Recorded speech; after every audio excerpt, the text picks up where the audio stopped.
vida emocional e espiritual é um termômetro que vai te dar um direcionamento, que vai ministrar algo no seu coração, amém? Então aqui em Josué, capítulo 1, do verso 1 em diante, eu quero ler, vou ler e vou pontuando para a gente aproveitar o tempo, ganhar o tempo. Diz assim: e sucedeu, depois da morte de Moisés, servo do Senhor, que o Senhor falou a Moisés, filho de Num, servo de Moisés, dizendo, verso 2: Moisés, meu servo, é morto. Levanta-te, pois, agora, passa este Jordão, tu e todo este povo, a terra que eu dou aos filhos de Israel. Então, veja só, primeira coisa é a dor. Nós precisamos ter raízes, irmãos, para a gente enfrentar a dor. Nós precisamos estar bem estruturados espiritualmente e emocionalmente e fisicamente, né? Aquela coisa da alimentação, cuidar da alimentação, na medida do possível, uma alimentação mais saudável, menos prejudicial, porque isso é real. Então, nós precisamos estar bem estruturados para quê? Para enfrentar a dor, para enfrentar a perda. Irmãos, vou falar uma coisa para vocês. Dizem que no dia 7, quando o rapaz invadiu ali aquela festa da juventude, dizem que houve um massacre, não é verdade? Houve um massacre. Irmãos, eu não vi, nem voluntariamente, nem deliberadamente, nenhum vídeo desses massacres. Não vi. Às vezes a gente tem até a oportunidade de ver, mas eu não quis nem abrir um exemplo. Não. Então, nesse contexto, Moisés morre. Moisés, que era servo do Senhor, um grande líder, não está mais presente. Deus se dirige a Josué, que estava com o coração entristecido por causa da morte de Moisés, e Deus dá uma palavra de comando, uma palavra de direção para Josué. Então, não importa, irmãos, a nossa caminhada, os nossos problemas ou desafios, não importa o tamanho da nossa dor, o tamanho da nossa perda, não importa. Eu falo, você repete: o meu Deus é um Deus do recomeço. Amém? O nosso Deus é um Deus da renovação. O nosso Deus é um Deus da segunda chance, da segunda oportunidade. Então, não importa, meus irmãos, a dor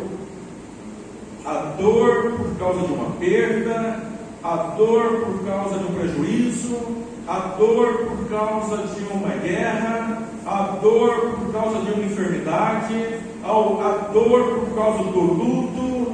Não, meus irmãos, veja só, isso, a vontade de Deus é que essas experiências não paralisem a nossa caminhada, não seguem a nossa visão, segue cego, que não segue os nossos olhos, que não mata os nossos sonhos. Por quê, irmãos? Porque você, mesmo na sua dor, ou na sua fraqueza, ou na sua timidez, ou na sua limitação, tem pessoas em sua volta que, direta ou indiretamente, estão olhando para você, se espelhando em você, olhando para você.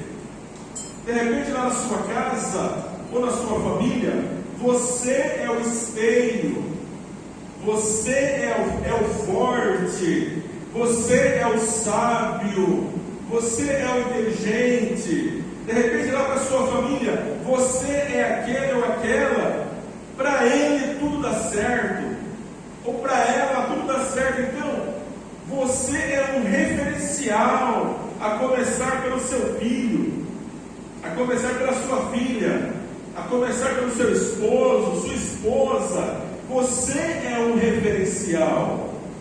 Seu filho, sua filha, seu esposo, sua esposa está esperando de você algo que gere recomeço, algo que gere esperança, algo que alimente sonhos, que não deixe matar coisas em nossas vidas. Então, nós, nesse tempo em que nós vivemos, irmãos, motivos para chorar, motivos para se trancar num quarto, motivos para se desanimar, meus irmãos, não faltarão em nossa sociedade.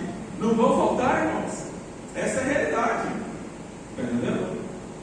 Nós teremos motivos de sobras para estar tristes, ou para chorar, ou para ficar pré-deprimido. Nós teremos motivos de sobras nesse tempo em que nós estamos vivendo. Deus olha para Josué, Deus olha para mim, Deus olha para você, encara a nossa realidade. Nosso Deus não é um Deus fujão. Ele conhece a nossa dor, conhece a nossa situação, conhece a nossa limitação, a nossa fraqueza, mas Ele vem com uma palavra de direcionamento. Moisés, o meu servo, é morto. Levanta-te, pois, agora. Então, a primeira palavra que o Espírito Santo deseja ministrar em nossa vida, nesse 29 de outubro de 2023, estamos entrando na reta final do ano, estamos aí vendo fatos terríveis acontecendo em nossa geração. A palavra de Deus vem para mim e para você e diz: é verdade, bebês foram mortos, bebês foram queimados, famílias foram decapitadas, é verdade. Gente vai morrer, é verdade. Tem país em guerra, é verdade. Tem conflito, tem governos interesseiros, tudo isso é verdade. Mas levanta-te. Não é para você ficar prostrado. Não é para você amanhecer amanhã na segunda-feira e se lamentar o dia todo. Não é para você querer desistir. Não é para você querer voltar atrás. Por quê? Porque há um propósito. Passa esse Jordão, você e todo este povo. Passa esse Jordão e vai para a terra que eu dou aos filhos de Jacó, aos filhos de Israel. Ou seja, pergunta: você crê que existem algumas promessas de Deus para a sua vida que não foram cumpridas? Pensa bem. Você acredita que nessa terra Deus ainda tem coisas para realizar na sua vida, para produzir através de você, para edificar através de você? Você acredita nisso? Você crê nisso? Então a palavra de Deus ao nosso coração é: levanta-te agora, atravessa esse rio. Não só você, mas leva o teu povo. Não é para você deixar o teu marido, não é para você deixar a sua esposa, não é para você deixar o seu filho, não é para você deixar a sua descendência, não, você tem que arrastar com você para tomar posse da herança, posse da promessa, posse do céu, a terra que eu dou aos filhos de Israel. Então, a palavra de ordem é para a gente continuar avançando, mesmo em meio ao caos, mesmo em meio ao luto, mesmo em meio à perda de um grande líder. O povo chorou 30 dias, né?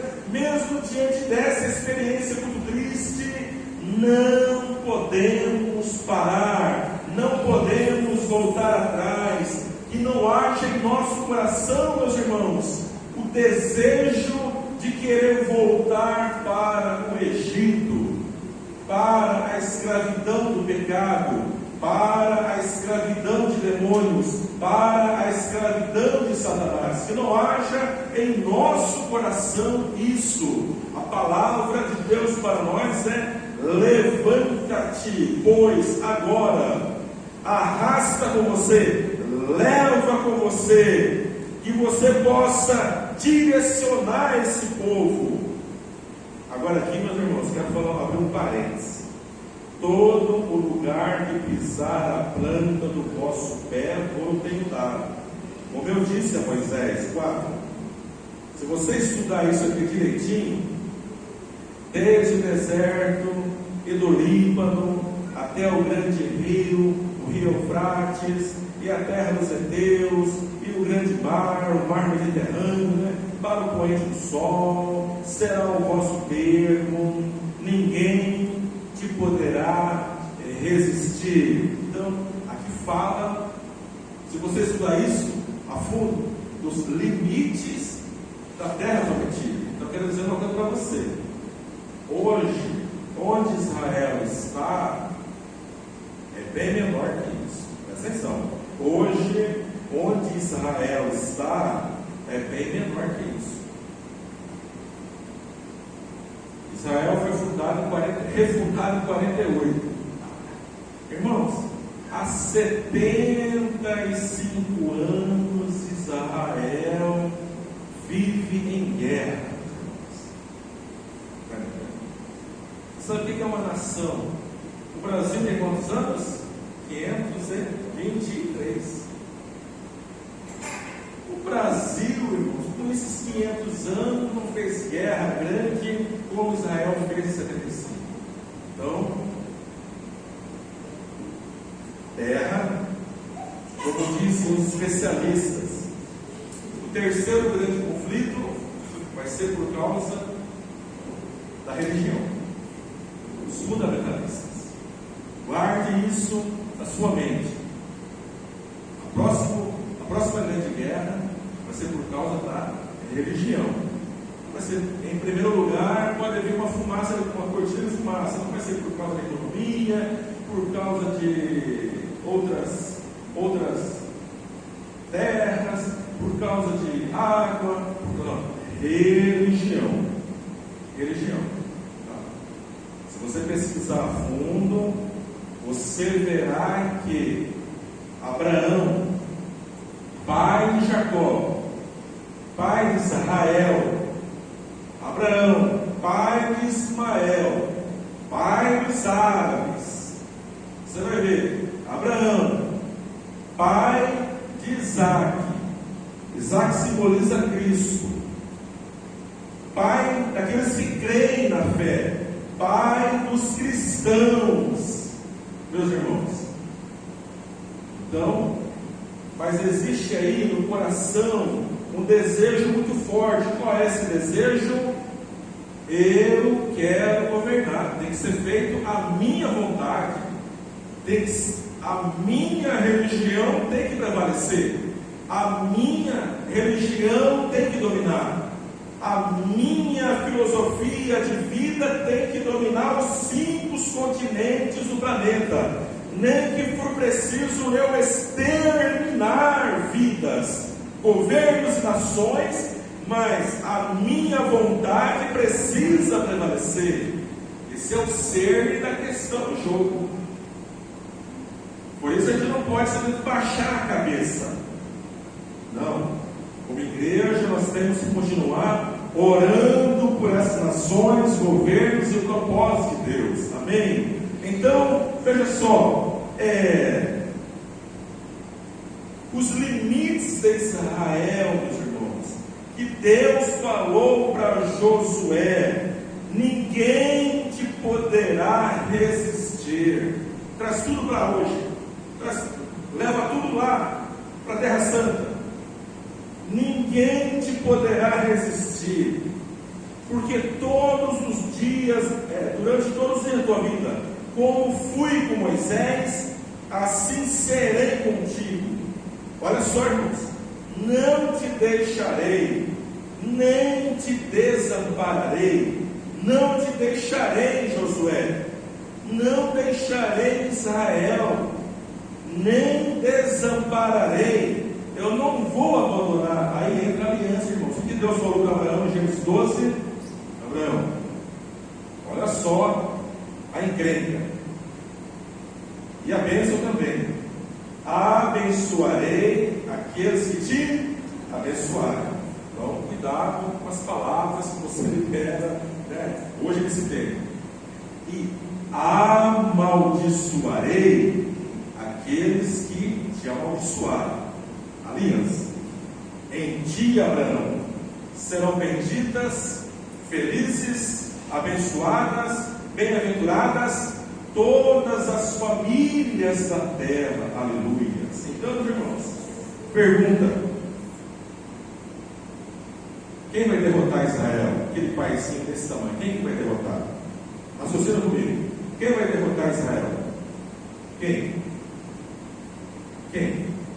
Irmãos, pode levantar a China, pode levantar a Rússia, que Deus levanta os exércitos de anjos do céu para entrar nessa guerra.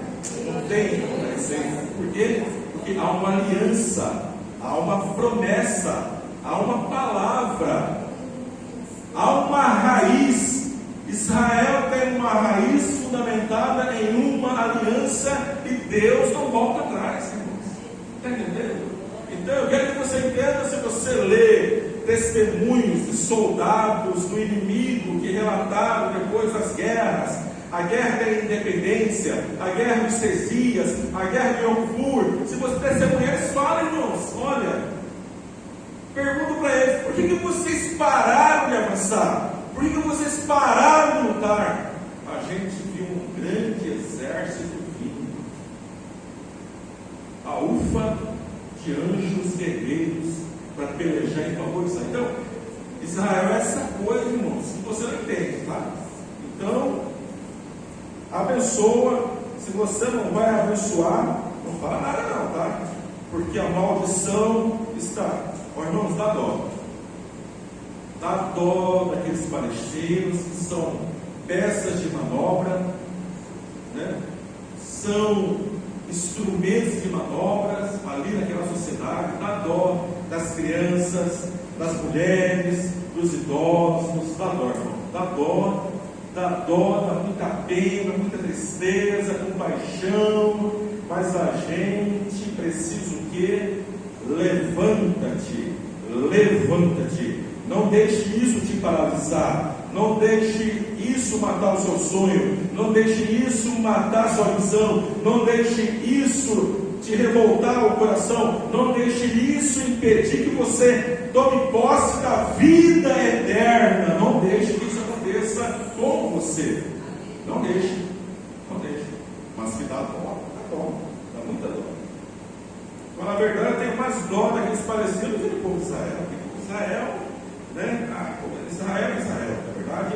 Então fala aí agora no verso 6: para nós, especialmente, esforça-te, com guerra ou sem guerra, com doença ou sem doença, na abundância ou na escassez, esforça-te e tem bom ânimo, porque tu, eu e você, tu farás este povo, essa família, essa cidade, essa nação, a herdar a terra prometida, que jurei a seus pais lhe daria. Amém? Então, irmãos, é o nosso papel, é a nossa função, irmãos. A igreja não pode se acovardar nesse tempo. A igreja não pode, irmãos, enfiar a cabeça no buraco, olhar para o planeta e falar: isso aí não tem nada a ver comigo. E como tem, meus irmãos?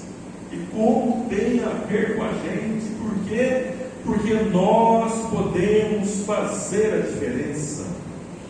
Nós podemos fazer a diferença. Se um demônio quer entrar em nossa casa, não, entra, pode fazer a festa, né? Pode fazer o que você quiser, dos meus filhos, do meu cônjuge, pode fazer, não, irmãos.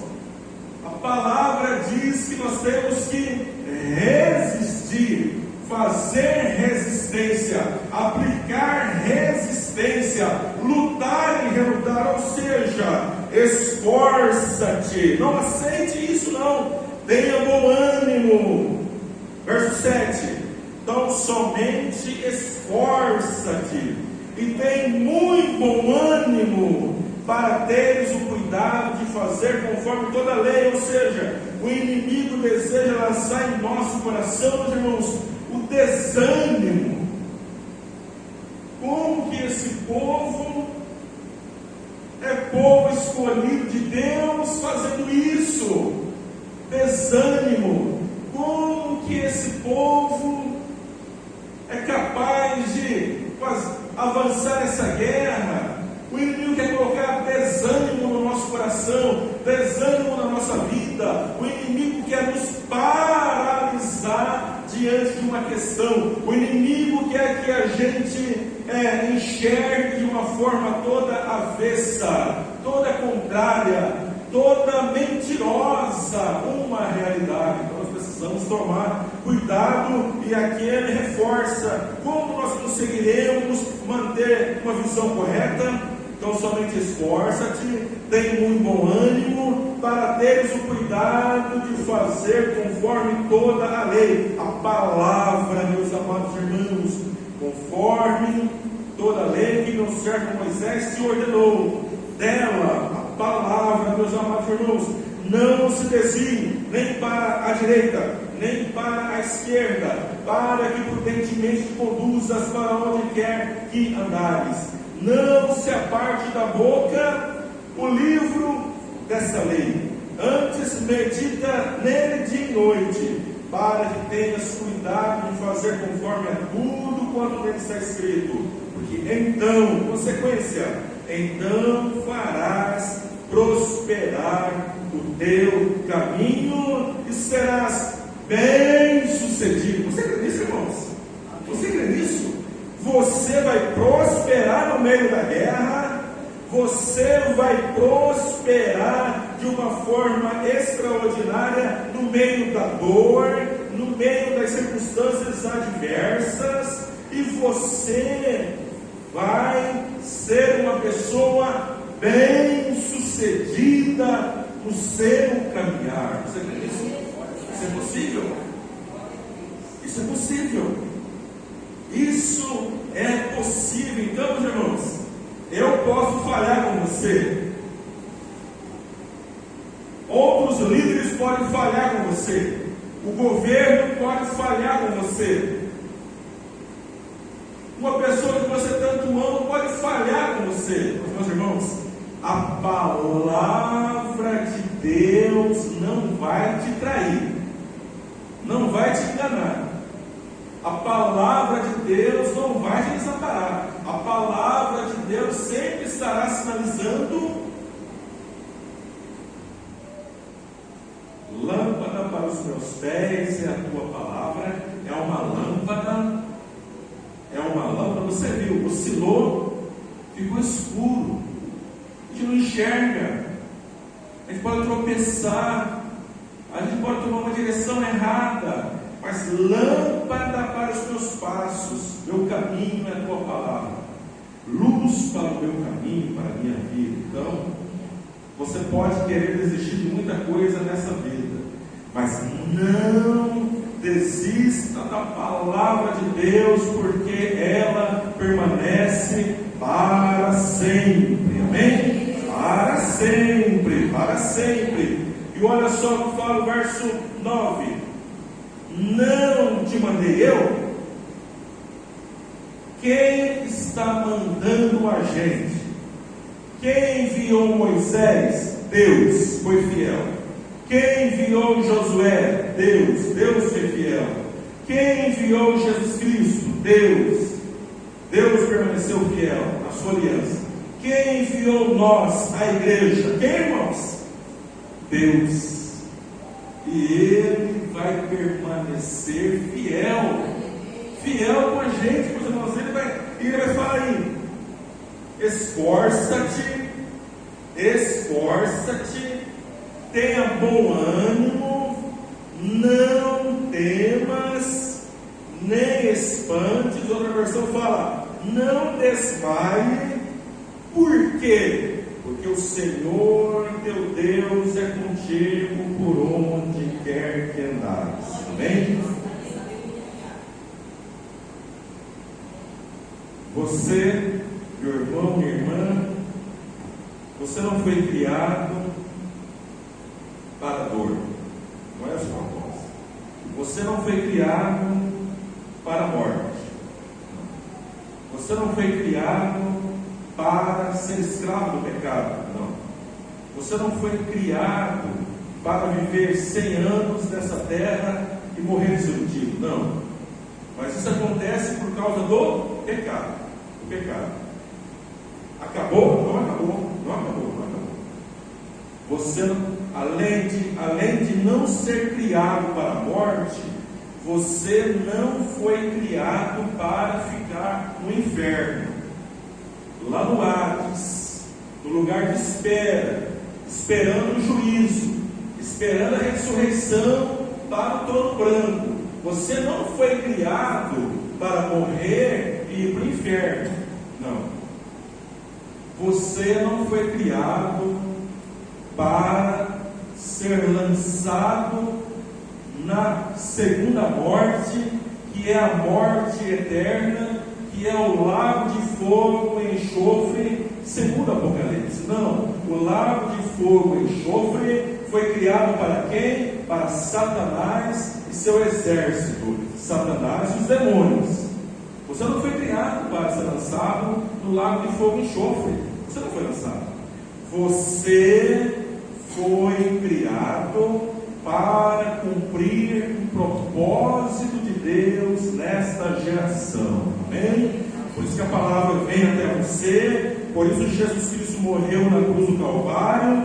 Jesus veio a este mundo. Não foi para condenar o mundo, porque o mundo já estava condenado por causa do pecado. Jesus veio para resgatar, para mudar a sorte, para salvar, para perdoar as vidas. Amém? Por isso Deus fala no nosso coração: portanto, esforça-te, portanto, tenha bom ânimo, portanto, não temas. Não precisa ter medo da guerra, não precisa ter medo do que vem pela frente, nem te espantes, porque o Senhor teu Deus é contigo, está contigo por onde quer que andares. Você crê nisso? Aleluia. Primeira coisa, mais uma coisa, para não se assustar. Você sabia, irmãos, que os senhores do mundo têm um banco de sementes congeladas na Noruega, na Antártica? Você sabia disso? Você pesquisa no Google.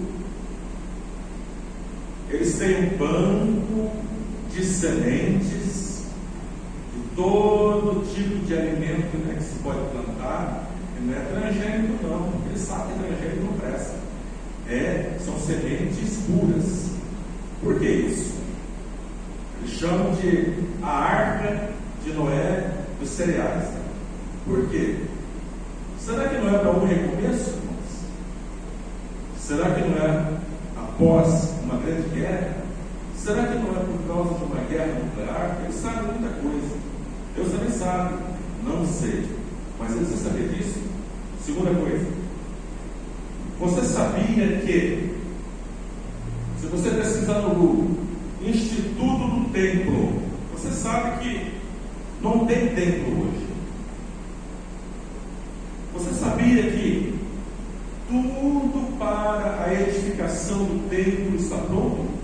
Até as vestes sacerdotais já acharam até, não sei se dizer agora se é boi ou vaca, já acharam até novilha, irmãos, vermelha, todo pelo vermelho, pode ter no máximo 3 pelos diferentes.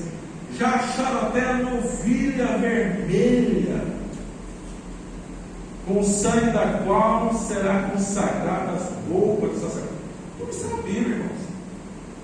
Novilha vermelha, pastor, eu nunca vi isso na Bíblia. Então, leia ela de novo, você vai achar. Então já vai direto no Google. Já tem essa novilha, já tem as roupas sacerdotais. E você sabia que na tecnologia de hoje, esse templo pode ser construído em 6 meses, 7 meses? Sabia? Por que você está falando isso? Por quê? Porque a palavra, quando fala do anticristo, do homem da iniquidade, fala que ele vai cessar os sacrifícios em Israel, e ele vai se assentar no lugar de Deus. Ele vai se assentar. Ok? Então você sabia disso? Mas não se assuste não, isso são detalhes. Então você precisa, no seu coração, se voltar à palavra, meditar na palavra, crer na palavra e confiar em Deus em todo o coração. O povo de Israel, os rabinos, acreditam e já começam a declarar: nós cremos que o Messias está em nosso meio, nós cremos que ele já está em nosso meio. Sabe isso, Israel? Então essa é uma realidade. E o que Jesus falou em Mateus 24, para terminar?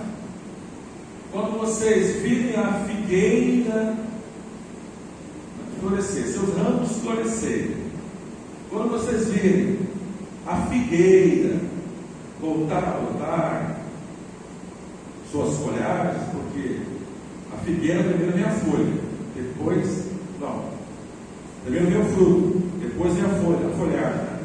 Então, quando vocês virem a figueira, saber que está perto do verão. E é verdade. É o final do inverno, vai chegar o verão.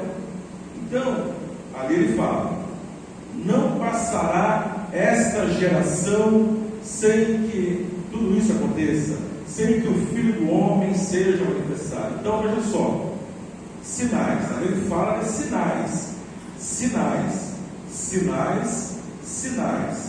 E o que nós mais temos hoje no mundo, depois de 1948 para cá, com a fundação de Israel, o que nós mais vemos no mundo? Sinais. Deus está nos alertando. Está próximo o verão. Com esses sinais que nós vemos no mundo, Mateus 24, os sinais nos revelam que o Filho do Homem está prestes a ser revelado. Mas viva a sua vida com propósito, não pare de fazer o que você tem feito para glorificar a Deus, não deixe de sonhar, continue incentivando seu filho a estudar, continue incentivando seus filhos a sonharem, continue vivendo a vida com diligência, mas sabendo que nós vivemos uma geração com mais e mais sinais. Hoje acontecem mais coisas do que no passado. Então, que você possa guardar o coração, não se assustar com nada, não se desmaiar com nada e acreditar: Deus está com você todos os dias da sua vida até o fim, até o fim. E não se esqueça, o Brasil, se Mato Grosso fosse um país, Mato Grosso seria o terceiro país do mundo na agricultura, na agropecuária, sabia isso? Se Mato Grosso fosse um país, seria o terceiro país do mundo.